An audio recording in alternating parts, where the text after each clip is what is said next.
نحمده ونصلي على رسوله الكريم اما بعد۔ آپ حضرات طلباء کی ہمت افزائی کے لیے شعبہ ناظرہ اور شعبہ حفظ کے کم عمر طلباء کے تعلیمی مظاہرے کو دیکھنے کے لیے بہت دیر سے یہاں پر بیٹھے ہیں۔ اللہ تعالیٰ آپ حضرات کو جزائے خیر عطا فرمائے۔ بہت تھوڑا سا پروگرام کا حصہ باقی رہ گیا ہے۔ رجب کا مہینہ چل رہا ہے۔ رجب کے مہینے میں ہمارے علاقے کے اندر کرنے کے کام کون سے ہیں اور نہیں کرنے کے کام کون سے ہیں۔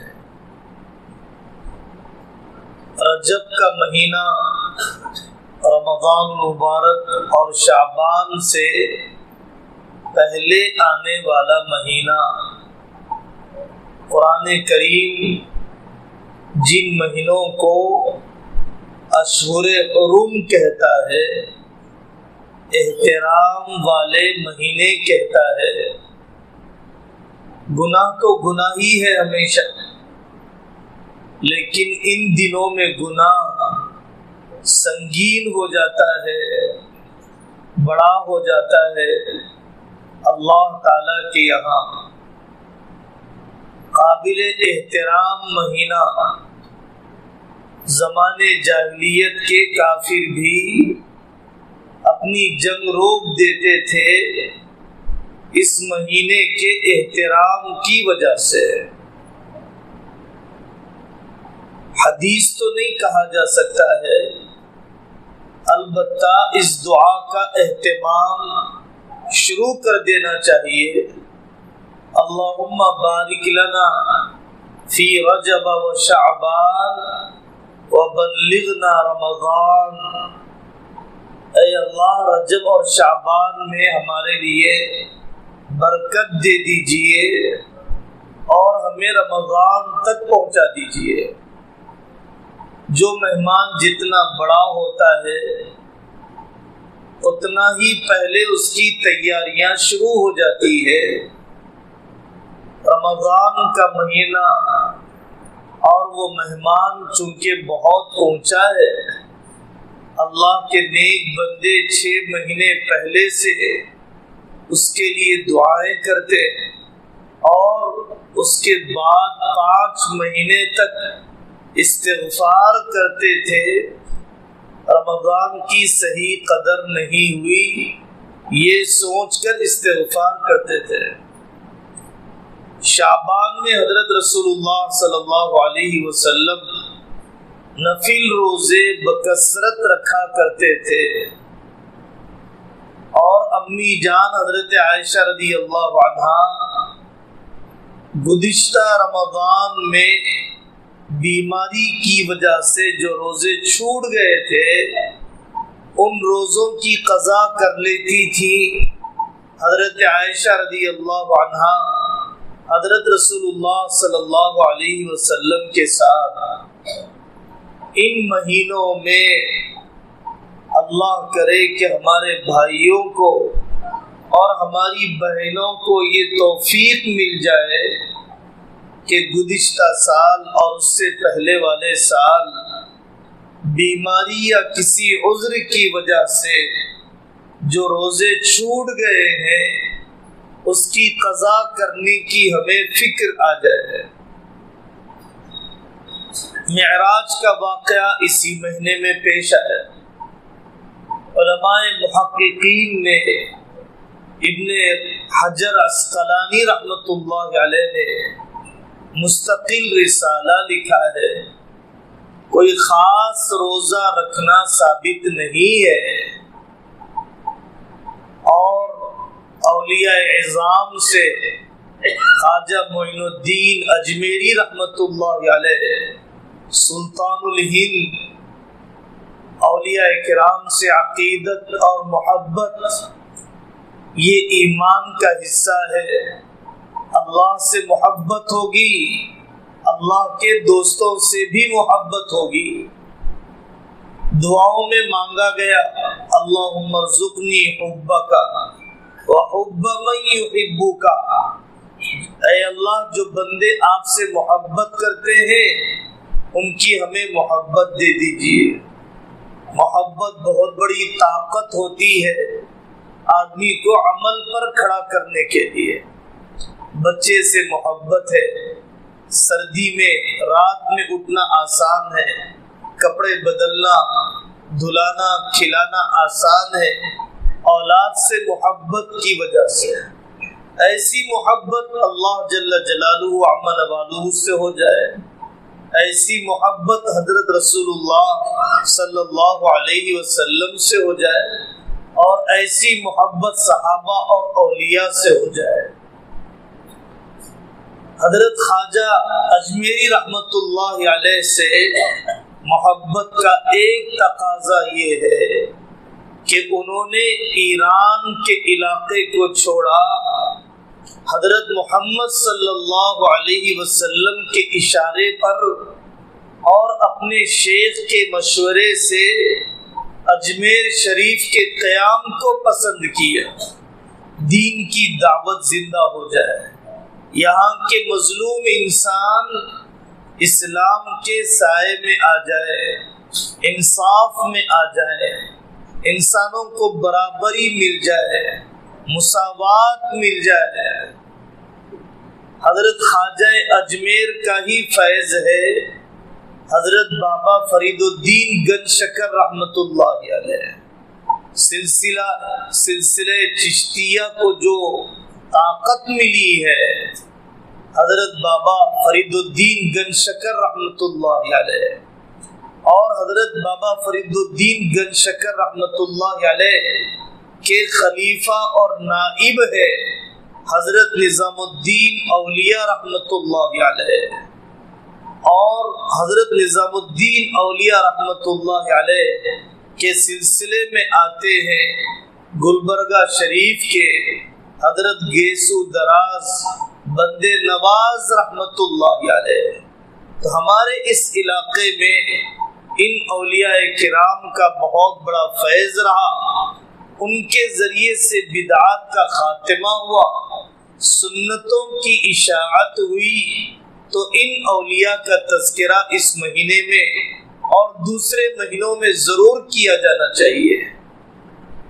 حضرت امام جعفر صادق رحمت اللہ علیہ کی وجہ سے کوئی رسم نہیں کی جاتی ہے، بلکہ جن لوگوں کو حضرت معاویہ رضی اللہ عنہ سے نفرت ہے، جو حضرت رسول اللہ صلی اللہ علیہ وسلم کے نسبتی بھائی اور صالح ہوتے ہیں، حضرت امیر معاویہ کاتب وحی ہے، حضرت امیر معاویہ رضی اللہ عنہ وہ صحابی ہیں جن کو آقا صلی اللہ علیہ وسلم نے دعا دی اللہم اجعلہ ہادیا مہدیا۔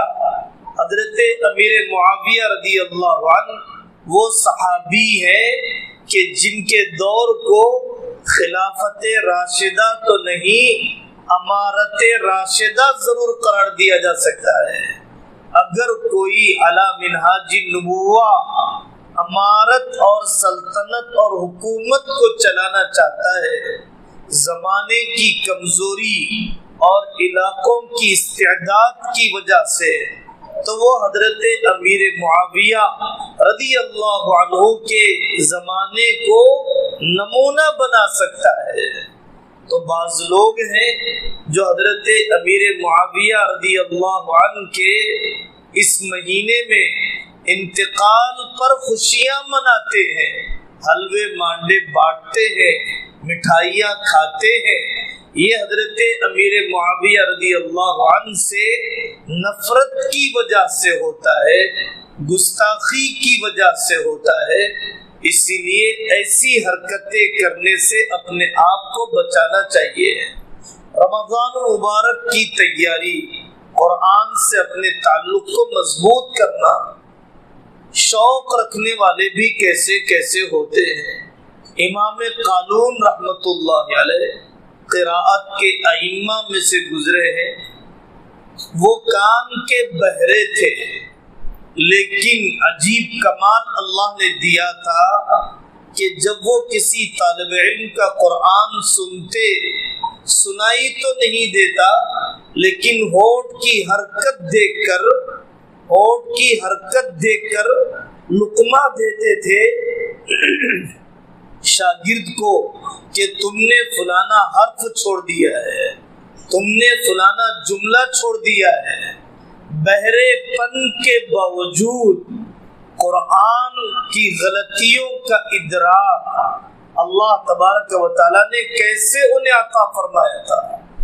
آپ نے مدرسے کے استاد کی قراءت کو سنائے جانے کا ایک مقصد یہ ہے کہ ہمارے کانوں میں وہ الفاظ اور وہ قراءت بھی پڑ جائے جو حضرت محمد صلی اللہ علیہ وسلم نے اپنی زندگی میں پڑھا ہے اور امت کا ایک حصہ بھی پڑھتا ہے، اور ہمیں پتہ چلے کہ یہ بھی قرآن ہی ہے۔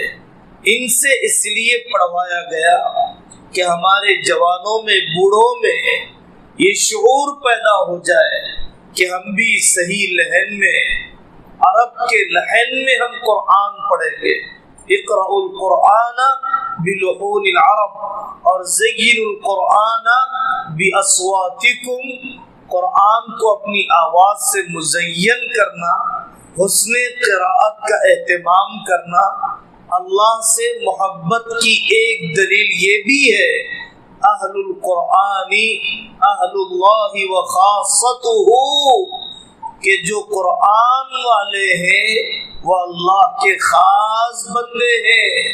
پوری زندگی جہالت میں گزر گئی، قرآن میں سورہ یاسین بھی سنا تو اس دن جس دن روح پرواز کر رہی تھی، تو ظاہر ہے کہ بڑی بدنصیبی کی بات ہے۔ کتابوں میں واقعات ہیں، نہایت ان پڑھ بوڑھیوں نے بھی اپنے ان پڑھ پن کو ختم کرنے کے لیے کیسی کیسی کوششیں کی۔ بہت جذبہ تھا، زبان چلتی نہیں ہے، قرآن کھول کر انگلیاں ہی پھیرنے لگ گئی۔ اپنے شوق کو سکون پہنچانے کے لیے، اپنے دل کی بے چینیوں کو راحت پہنچانے کے لیے میرے رب نے سچ کہا، میرے رب نے سچ کہا، قرآن کی آیتوں پر انگلی پھیرتے ہوئے۔ اللہ تعالیٰ کو یہی ادا پسند آ گئی۔ یہاں پر ہماری طالبات بھی بیٹھی ہیں، ہمارے طلباء بھی بیٹھے ہیں۔ حضرت الاستاد مفتی سعید صاحب پالنپوری رحمت اللہ علیہ کی ایک بات پڑھنے سے متعلق نقل کرتا ہوں۔ حضرت فرمایا کرتے تھے کہ عام طور پر بچے کو حفظ کے لیے ڈالا جاتا ہے، ڈنڈے کھاتا ہے بچہ اور انڈے کھاتا ہے، جنت میں جانا چاہتا ہے اس کا باپ، تو باپ کے دباؤ میں بچے نے حفظ کر لی ہے۔ عالم کورس میں ڈالا جاتا ہے، 7 سال والد کے دباؤ میں عالم کورس کر لیا، ذاتی شوق پیدا نہیں ہوا والدین کو خوش کرنے کے لیے، اس کے بعد پھر خدمت دین میں کبھی لگتا ہے کبھی نہیں لگتا ہے۔ حضرت فرماتے تھے سالہ سال پڑھے ہوئے رہو گے، اندرونی شوق کے بغیر کبھی تمہیں علم نہیں آئے گا۔ میں بھی حضرت اپنے بارے میں فرماتے تھے کہ میں شرح جامی تک صرف اپنے والد کے دباؤ میں پڑھتا تھا۔ ان کے والد اصل ڈابھیل کے طالب علم تھے، اور بدر عالم میرٹھی رحمت اللہ علیہ نے ایک مرتبہ ان کے والد سے کہا تھا کہ تیری قوم میں علماء پیدا نہیں ہوتے اس لیے کہ تیری قوم میں سود کا چلن بہت ہے، حرام مال کے کھانے کا رواج بہت ہے، اس لیے تیری برادری میں علماء پیدا نہیں ہوتے۔ مفتی سعید صاحب پالنپوری رحمت اللہ علیہ کے والد پر یہ چوٹ تھی کہ میں حرام لقمے سے بچ کر بتاؤں گا اور میرے بچوں میں علماء ضرور تیار ہوں گے. انہوں نے حرام لقمے سے اپنے آپ کو بچایا. مفتی صاحب فرماتے ہیں مجھے سہارنپور بھیج دیا گیا. مزار العلوم میں شرع جامی کی جماعت میں تھا. پڑھائی میں کوئی دلچسپی نہیں اور خانہ پوری سائیکل خرید لی تھی. سہارنپور کی گلیوں میں پھرتا تھا. اسباق کے علاوہ کے اوقات میں ٹائیفائیڈ ہو گیا بہت سخت قسم کا. گھر پر آیا تو بستر پر لیٹا ہوا تھا. لیٹے لیٹے میرے والد اور میری دادی ماں بات چیت کرنے لگی. میرے والد نے اپنی والدہ سے کہا کہ میں اس کو مدرسے میں نہیں ڈالوں گا. تو دادی نے کہا کیوں نہیں ڈالے گا؟ تو میرے والد نے، مفتی سعید صاحب کے والد، اپنی والدہ کو سنا رہے ہیں اور بیمار بیٹا سن رہا ہے. میں نے اس کو مدرسہ لے جانے پر اتنا خرچ کیا، اس کی بیماری پر اتنا خرچ کیا، اب دوبارہ مدرسہ لے جانے پر اتنا خرچ کرنا پڑے گا، چھٹی میں یہ واپس آئے گا تو اتنا خرچ کرنا پڑے گا. میری مالی وسعت اتنی نہیں ہے، میں اس کو مدرسے میں اب نہیں ڈالنا چاہتا. حضرت مفتی سعید صاحب پالنپوری رحمۃ اللہ علیہ فرماتے ہیں میرے والد اور میری دادی کی اس بات نے میرے دل پر چوٹ لگایا. میں نے وہیں پر لیٹے لیٹے عہد و پیمان کر لیا، عزم مصمم کر لیا کہ مجھے علم حاصل کرنا ہے، مجھے پختہ عالم بننا ہے. میں نے صبح میں اپنا بستر سامان تیار کیا. والد نے لیٹے لیٹے مصافحہ کر لیا، ٹھیک ہے چلے جا. والدہ نے چھپا کر 150 روپے دیے. پالنپور سے سہارنپور آنے کا کرایہ 20 روپے ہے. وہ فرماتے ہیں وہ دن ہے اور آج کا دن ہے، میں نے زندگی کا کوئی لمحہ ضائع نہیں کیا. میں نے زندگی کا مبالغہ کرنے والا شخص نہیں تھا اور وہ اپنے بارے میں یہ کہتے تھے کہ میں نے زندگی میں کبھی جھوٹ نہیں بولا. مجھے فطرتاً جھوٹ سے طبعاً نفرت ہے. اس کے بعد میں نے زندگی کے کسی لمحے کو ضائع نہیں کیا. کتنے سال انہوں نے اشرفیہ راندیر سورت میں پڑھایا اور کتنے سال انہوں نے دارالعلوم دیوبند میں پڑھایا اور کتنی کتابیں انہوں نے لکھی، کتنے ہزار شاگرد ان کے ذریعے سے تیار ہوئے. تو میرے عزیزوں، عزیز طالبات اور عزیز طلباء، اس واقعے سے ہمیں عبرت لینا چاہیے. اور حضرت علی میاں ندوی رحمۃ اللہ علیہ نے ندوۃ العلماء پڑھانے کے لیے بلایا. فرماتے ہیں میں نے ہاں کہہ دیا. پھر بعد میں سے بمبئی میں نے جا کر کہا کہ حضرت میں نہیں آؤں گا. حضرت علی میاں ندوی رحمۃ اللہ علیہ نے پوچھا پہلے تم نے ہاں کیوں کہا تھا؟ حضرت آپ کی محبت میں نے ہاں کہہ دیا تھا، مجھے آپ سے بڑی محبت ہے. اچھا اب انکار کیوں کر رہے ہو؟ حضرت اس وجہ سے انکار کر رہا ہوں کہ پہلے تو یہ بھی سوچا تھا کہ شہرت مل جائے گی، بڑا ادارہ ہے، لیکن ندوہ کے پڑھے ہوئے طلباء عام طور پر کمپنیوں میں، سفارت خانوں میں ٹرانسلیٹر بن کر جاتے ہیں. تو مجھے تو ایسے نہیں چاہیے، ان کی دنیا تو مجھے نہیں چاہیے، مجھے تو اپنی آخرت بنانا ہے. اور میری آخرت ایسے طلباء سے بنے گی جو آگے علم کو پھیلانے والے ہوں. ایسے طلباء سے میری آخرت بنے گی جو آگے قرآن و حدیث کی خدمت کرنے والے ہوں. مجھے ان طلباء کی دنیا تو چاہیے نہیں، اور آخرت بنے گی میری دارالعلوم دیوبند کے طلباء سے اور مدرسے میں پڑھنے والے طلباء سے. اس لیے میں نے انکار کر دیا کہ مجھے ندوہ میں نہیں پڑھانا ہے. تو یہ جذبہ، پڑھانے کا جذبہ، ہماری بیٹیاں اپنے بچے کچے وقت کی قدر کریں، دلچسپی سے پڑھنے کی فکر کریں. اللہ تبارک و تعالی ہر آنے والے کو یہاں پر علم نافع کی دولت عطا فرمائے. وقت کے ضائع کرنے، عمر کے برباد کرنے سے پناہ عطا